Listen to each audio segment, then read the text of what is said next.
Bonsoir mes perles. Dans cette vidéo, je viens vous donner les ingrédients pour fabriquer une boisson isotonique dont j'ai parlé dans la dernière vidéo, qui est indispensable pour ceux qui transpirent beaucoup ou qui font de sport pendant de longues durées. Parce que quand vous faites des sports de résistance, par exemple, où vous avez à courir, dépenser des calories pendant une certaine durée, vous avez besoin d'un certain type d'eau. Il y en a qui sont en vente sur le marché, mais vous pouvez fabriquer cette boisson à la maison. Et cette boisson, comme disent les chercheurs, se fait à base de 3 ingrédients. Vous avez d'abord l'eau, qui est la base, l'élément de base. Vous avez, les chercheurs disent que vous devez prendre 30 à 70 grammes de sucre. Voilà le sucre marron que moi j'ai à la maison. Voilà, 30 à 70 grammes de sucre et une pincée de sel. Une pincée, je dis bien une pincée comme ceci, c'est suffisant. Une pincée de sel et le thé vert. Voilà les ingrédients. Vous avez le thé vert qui aide pour le cœur et pour dissoudre les graisses.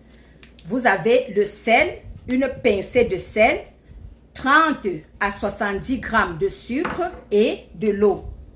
Voilà les ingrédients. Donc, vous mélangez tout ça. Vous pouvez faire votre préparation. Vous laissez votre thé vert infuser dans l'eau. Et après cette eau-là, vous venez maintenant, quand vous êtes prête à partir, vous ajoutez votre sucre et une pincée de sel.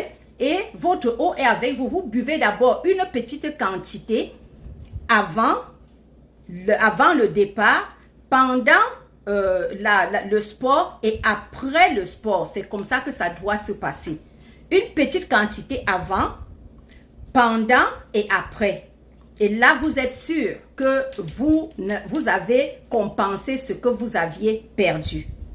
Là aussi, vous pouvez faire cette composition pour vos enfants. Quand ils font les sports pour les examens, ne les laissez pas seulement aller courir comme ça. Aidez vos enfants aussi à mieux conserver leur corps avec ces connaissances que nous partageons avec vous. Évitez aussi de trop boire. Comme je l'ai dit, si vous buvez trop d'eau que votre corps en demande, non seulement vous perdez plus les sels minéraux, mais vous fatiguez aussi vos reins et votre sphincter. Et ce sphincter-là, quand cet appareil est fatigué, vous allez commencer à lâcher les urines avant l'âge, ce qui n'est pas recommandé. Donc, évitez de boire à l'excès comme certaines personnes pensent. Buvez juste ce qu'il vous faut. Que le Saint-Esprit vous accompagne.